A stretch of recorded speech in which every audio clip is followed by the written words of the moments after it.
Halo semuanya, ketemu lagi di pembelajaran sejarah Indonesia kelas 10. Setelah kita mempelajari mengenai perkembangan kerajaan-kerajaan Islam di Indonesia, kali ini kita akan membahas submateri terakhir, yaitu mengenai pengaruh kebudayaan Islam di Indonesia. Nah, berbicara tentang pengaruh kebudayaan Islam di Indonesia, kita akan melihat dan membahasnya di berbagai bidang seperti bidang aksara, bahasa, sastra, seni ukir, seni bangunan, seni kalender, dan seni pertunjukan. Langsung saja pada pembahasan yang pertama, yaitu dalam bidang aksara. Pengaruh kebudayaan Islam di bidang aksara terlihat dari berkembangnya tulisan Arab Melayu di Nusantara, teman-teman. Seperti yang bisa teman-teman lihat. Nah, tulisan Arab Melayu itu digunakan untuk menulis bahasa Melayu. Selain itu, tulisan Arab juga digunakan dalam seni kaligrafi maupun seni ukiran. Nah, selanjutnya dalam bidang bahasa, terdapat beberapa kesamaan kosakata antara kosakata bahasa Arab dengan kosakata bahasa Indonesia yang bisa teman-teman lihat sendiri. Kalau dalam bahasa Arab itu ada sedekah, dalam bahasa Indonesia itu sedekah. Kemudian daerah, hakikat, masjid. Nah, itu adalah contoh pengaruh dalam bahasa. Dalam bidang sastra, beberapa karya itu dipengaruhi oleh kebudayaan Islam seperti hikayat, babat, dan juga syair. Dalam hikayat ini adalah karya sastra yang berisi cerita sejarah maupun dongeng. Biasanya ditulis dalam bentuk gancaran, yaitu karangan bebas atau prosa. Contohnya hikayat Raja-Raja Pasai. Nah, hikayat Raja-Raja Pasai ini digunakan sebagai salah satu sumber sejarah mengenai kerajaan Samudra Pasai. Kemudian juga ada hikayat Si Miskin dan hikayat Bayan Budiman. Selanjutnya, dalam bidang sastra, kebudayaan Islam juga mempengaruhi babat. Babat itu seperti tulisan sejarah, namun isinya tidak selalu berdasarkan fakta karena bercampur dengan mitos dan kepercayaan. Contohnya babat Tanah Jawi, babat Cirebon, dan juga babat Mataram.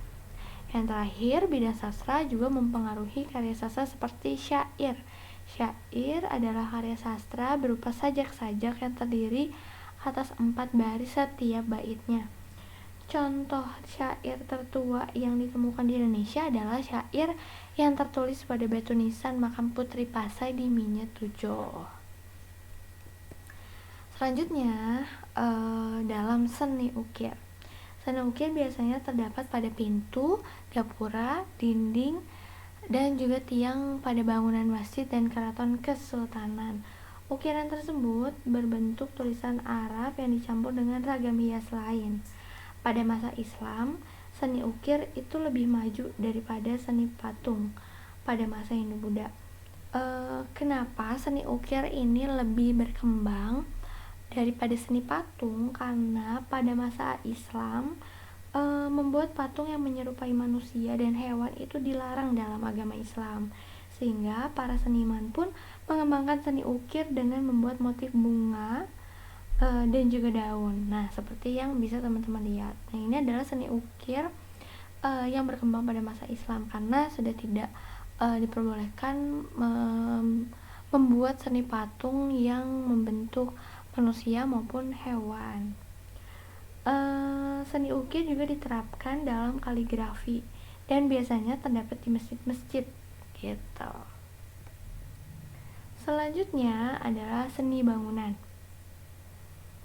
Pengaruh kebudayaan Islam di bidang seni bangunan terlihat pada bangunan masjid, menara, dan juga makam. Nah, yang pertama akan kita bahas adalah pada bangunan masjid.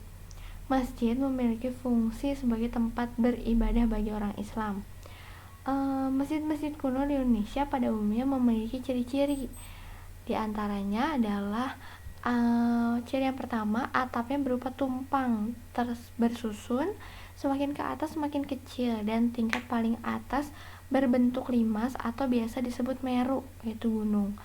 Jumlah tumpang biasanya ganjil. Nah, atap tumpang itu bisa teman-teman lihat dalam atap Masjid Agung Demak yang seperti yang ada di gambar. Kemudian masjid pada umumnya dibangun di ibu kota atau dekat dengan kerajaan atau kesultanan. Nah, jika kita lihat bangunan-bangunan masjid yang menggunakan atap tumpang, kira-kira kenapa ya bangunan-bangunan tersebut menggunakan atap tumpang? Nah, ternyata teman-teman, penggunaan atap tumpang ini bukan tanpa alasan. Penggunaan atap tumpang pada bangunan masjid ternyata terpengaruh tradisi Hindu-Buddha yang meniru atap Meru. Nah, Meru ini adalah gunung dalam mitologi Hindu, tempat bersemayam para dewa dan pusat jagat raya. Teman-teman bisa lihat atap Meru pada bangunan pura yang ada pada masa Hindu-Buddha. Ini adalah pura Ulundanubratan yang ada di Bali, teman-teman. Ya, jadi mirip ya atapnya yang tumpang bersusun, semakin atas semakin kecil gitu. Nah, ini adalah atap Meru. Kemudian selain bangunan masjid, pengaruh kebudayaan Islam juga terlihat pada seni bangunan menara masjid. Pada menara masjid terdapat beberapa masjid di Indonesia yang menggunakan menara, seperti Menara Kudus yang memiliki bentuk yang unik nih, seperti yang teman-teman bisa lihat. Menara masjid tersebut menyerupai sebuah candi yang memiliki langgam Jawa Timur. Jadi terdapat akulturasi juga ya, teman-teman. Kemudian yang terakhir adalah bangunan makam. Pengaruh kebudayaan Islam pada makam terlihat dari hiasan ukiran kaligrafi huruf Arab pada setiap sisi makam. Selain itu juga beberapa makam terletak pada daerah dataran tinggi, teman-teman. Hal ini menunjukkan kesinambungan tradisi masyarakat pendahulu yang menghormati tempat-tempat tinggi. Nah, contohnya makam-makam yang terletak di daerah dataran tinggi itu seperti makam Sunan Muria yang terletak di puncak Gunung Muria, kemudian makam Sunan Gunung Jati di Gunung Sembung, maupun makam Kesultanan Mataram yang terdapat di Imogiri. Nah,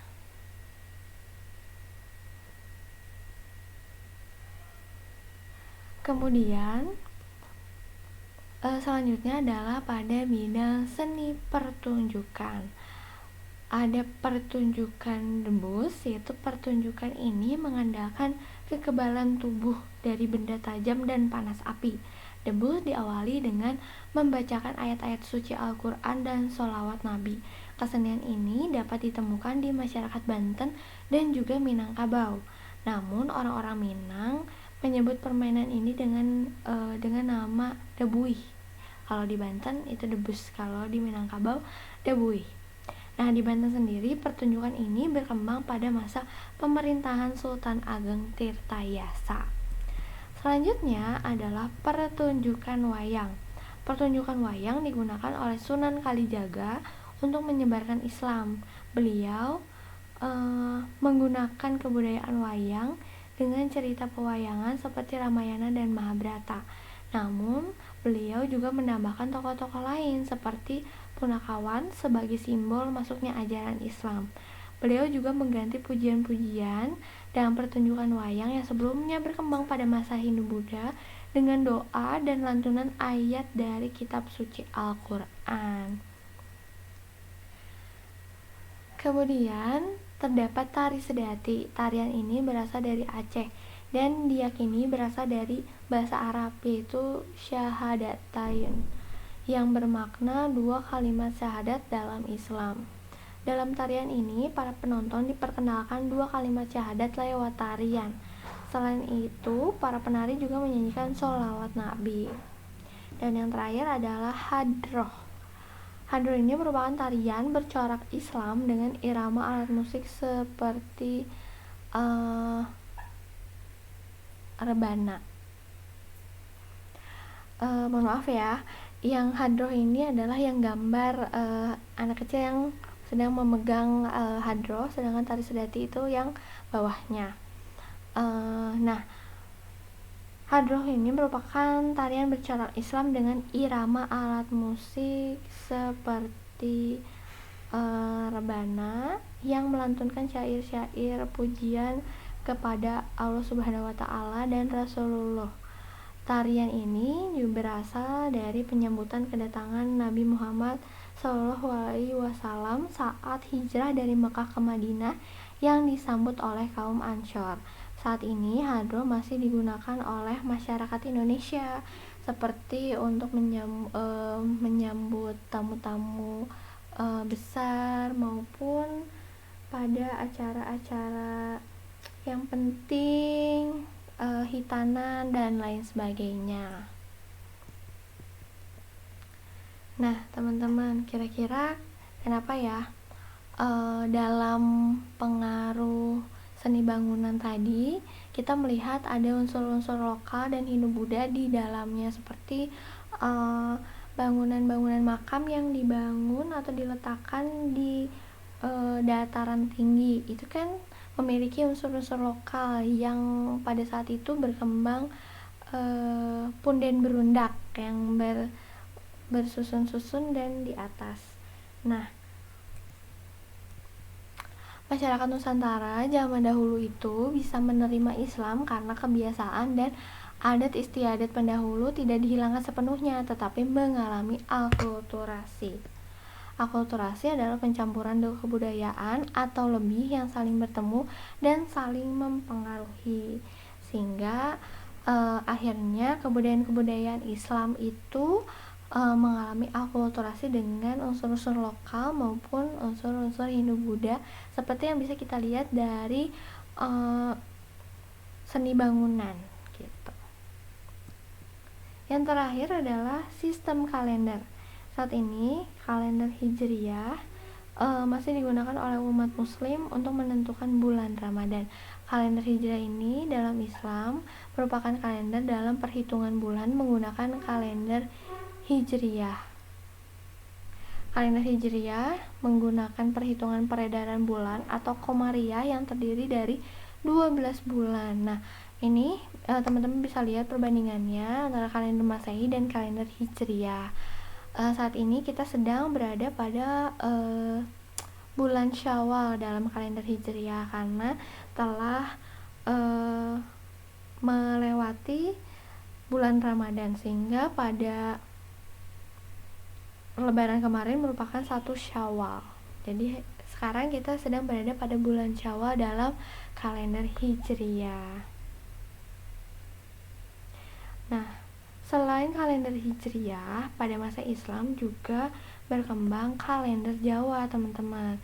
Kalender Jawa ini adalah akulturasi antara kalender Saka yang berasal dari agama Hindu dan kalender Hijriyah yang berasal dari agama Islam. Ternyata berakulturasi dari dua kalender pada masa Hindu-Buddha dan pada masa Islam, yaitu Hijriyah. Nah, kalender Jawa ini diciptakan oleh Sultan Agung saat beliau memerintah Kesultanan Mataram Islam. Kalender Jawa ini bisa teman-teman lihat nama-nama bulannya seperti yang terdapat pada gambar. Namun dalam kalender Jawa ini terdapat perubahan-perubahan nama seperti Sura, Sapar, Mulut. Nah, dalam kalender Saka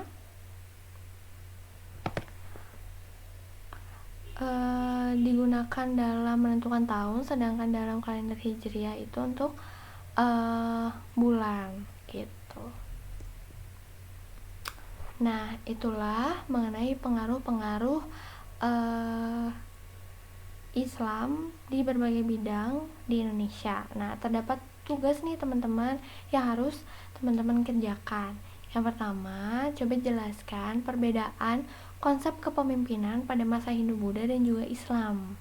Kemudian yang kedua, pada masa Hindu-Buddha di Indonesia berkembang struktur masyarakat feodal, artinya ini pada bidang sosial.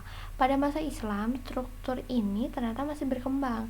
Struktur masyarakat feodal ini masih berkembang. Dalam struktur feodal tersebut, masyarakat dibagi menjadi beberapa golongan. Nah, jelaskan golongan-golongan pada struktur feodal pada masa Islam apa aja dan seperti apa. Kemudian yang ketiga adalah akulturasi pada masa Islam juga terjadi dalam bidang non-fisik seperti sikap, perbuatan, dan juga tingkah laku. Perpaduan budaya dalam bidang non-fisik ini melahirkan yang namanya tradisi. Apa yang dimaksud tradisi nih? Kemudian jelaskan apa saja tradisi Islam yang masih berkembang dalam masyarakat Indonesia sampai saat ini. Nah, tugas-tugas ini silahkan kalian kerjakan di buku tugas kalian masing-masing. Kemudian foto dan upload pada sekolah sesuai dengan tenggat waktunya atau deadline-nya. Nah, terima kasih atas perhatian teman-teman semua. Cukup sekian penjelasan mengenai pengaruh kebudayaan Islam di Indonesia. Semoga pembelajaran kita hari ini dapat bermanfaat bagi kita semua. Tetap semangat dan tetap menjaga protokol kesehatan. Sampai ketemu di pembelajaran selanjutnya.